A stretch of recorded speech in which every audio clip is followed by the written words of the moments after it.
Have you ever stopped to listen to a bird singing and wondered, how does it do that? Is that incredibly complex melody something it was born with, just hardwired into its DNA? Or is it more like a family tradition, a song passed down through generations? Well, today, we're cracking the code on that very question. So, let's get right to the heart of it with a little thought experiment. Imagine you take a baby songbird and you raise it in a completely soundproof room. It never hears its parents, never hears another bird. When it grows up and feels that urge to sing, what comes out? Does it magically produce the classic song of its species, or is it just awkward silence? This one question is really the key to the entire puzzle. And this really boils down to two big ideas. On one side, you've got the innate camp. They say the song is a blueprint, coded right into the bird's genes. It's pure instinct, like a spider knowing how to spin a web. But on the other side, you have the learned argument. This view says birdsong is basically culture. It's something that has to be taught, listened to, and practiced. It's the classic nature versus nurture debate, playing out in the branches above our heads. And someone on Reddit, of all places, really hit the nail on the head with this. Their colleague studies this stuff, and they put it perfectly. Think about a human baby.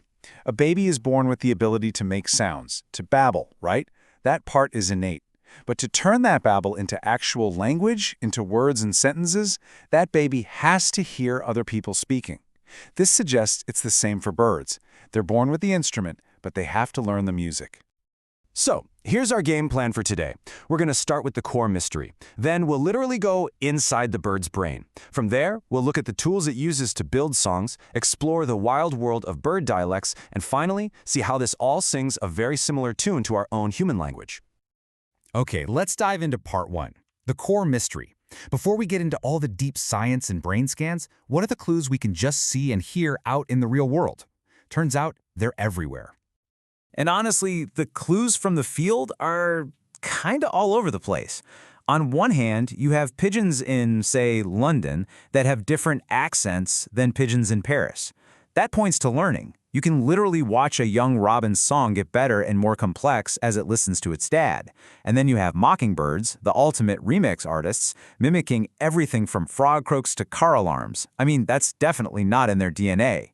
But then there's the cowbird. Cowbirds lay their eggs in other birds' nests, so they're raised by completely different species, and yet they grow up to sing a perfect cowbird song, having never heard one before. So what is going on? So the outside world gives us a pretty confusing puzzle. To get some real answers, we need to go deeper. It's time to look under the hood and see what's happening inside the singer's brain. Okay, this right here is the absolute key to understanding all of this. We have to know the difference between two things. Auditory learning is super common. Your dog does it. It hears the sound sit and connects it to an action. But your dog can't say sit back to you. That's because it doesn't have vocal learning. Vocal learning is the incredibly rare ability to hear a sound and then reproduce it. And when I say rare, I mean it. In the entire animal kingdom, we've only found it in songbirds, parrots, hummingbirds, and just a handful of mammals, bats, whales, and us. And this is where it gets really mind-blowing. This is what's called convergent evolution. We're looking at a songbird brain and a human brain. We're not closely related at all. We went our separate ways on the evolutionary tree hundreds of millions of years ago. And yet, to solve the same problem, how to learn and produce complex sounds, evolution built strikingly similar structures in both of our brains, completely independently. It's like two engineers who've never met designing the exact same engine. It's wild. So let's break that brain down into something simple, like a song factory. It's got two main assembly lines. First, there's the posterior pathway. This is the production line. It's a direct connection from the main control center down to the bird's voice box, called the syrinx. Its whole job is to just make the sound. But then you've got the anterior pathway. This is more like the quality control and R&D department. It's a complex loop that's all about listening, memorizing, and practicing. This is the circuit that lets a young bird hear its dad, try to sing the same thing, realize it's a little off, and try again until it gets it right. So we know the layout of the factory, but how do scientists actually watch it work? For Section 3, let's look at the tools the brain uses to build the song and how we can see them in action. Scientists, being brilliant, figured out a way to see which parts of the brain were firing when a bird sings. And they didn't do it with a tiny camera.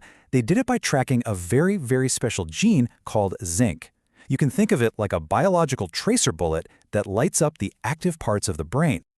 So how does this work? Zinc is what's called an immediate early gene. That just means it's usually turned off, but it flips on the very instant a neuron starts firing.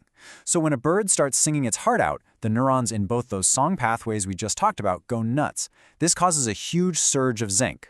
Later, when scientists examine the brain tissue, they can see exactly where all that zinc is, giving them a perfect map of which brain regions were just working to create that song. It's an incredible way to confirm that, yep, this is the song factory.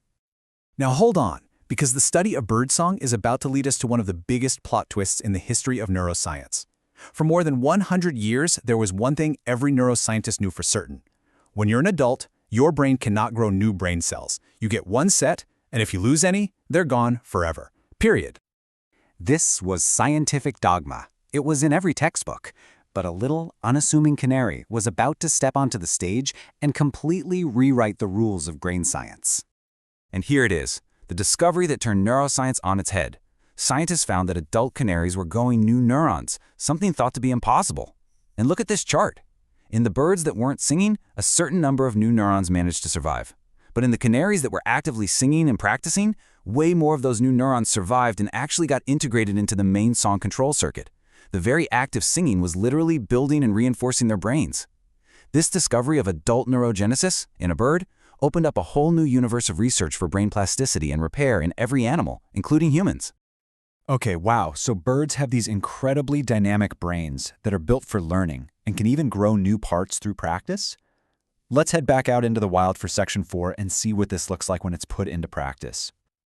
And for this, we have the perfect case study, the white-rumped shama. It's a beautiful songbird that's native to parts of Asia, but it was introduced to Taiwan, where it's now an invasive species.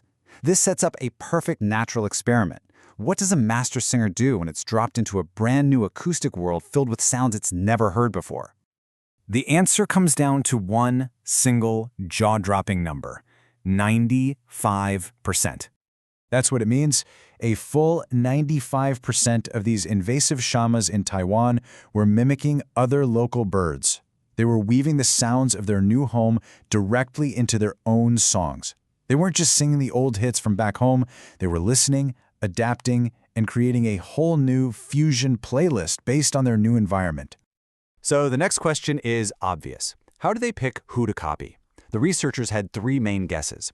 First was acoustic similarity. Maybe they just copy sounds that are kind of like their own song already. Second was passive sampling. Maybe they just copy whatever they hear the most. And it turns out both of those were right. They tended to copy common birds whose calls fit their own style. But the third idea, proximity, was rejected. They thought maybe birds copy their immediate neighbors, the ones they see every day. But nope, it's not about who you see, it's about what you hear. It's the overall soundscape that matters. Which brings us to our final section, a shared song. We've gone from a simple question deep into the bird brain and back out again. Now let's tie it all together and see what it means for us. Just look at this list. The parallels between birdsong and human speech are just uncanny. We both use specialized circuits in our brains. We both have a critical window when we're young where it's easiest to learn. Hormones play a big role in development for both of us. Heck, for both birds and most humans, vocal control is dominant in the left side of the brain. And what's the end result of all this complex learning? For both of us, it's regional dialects. An expert can tell you where a sparrow is from by its accent, just like you can tell where a person is from by theirs. So let's go all the way back to that first question. Is birdsong learned or is it innate? And the most beautiful answer in all of science is, it's both. It has to be both. The genes give the bird the ability. They build the amazing brain, the vocal instrument, the instinct to even try. That's the innate part. But learning provides the art. The parents, the neighbors, the acoustic environment. That's what takes the raw potential and shapes it into a masterpiece. And this leaves us with one last massive question to chew on. Humans and birds, separated by 300 million years of evolution, independently came up with the same basic toolkit to solve the problem of vocal communication. What does that tell us about the universe? It might just suggest that there are fundamental, universal laws for how complex communication evolves, that maybe any intelligent life, anywhere, that learns to speak or sing might have to follow the very same rules.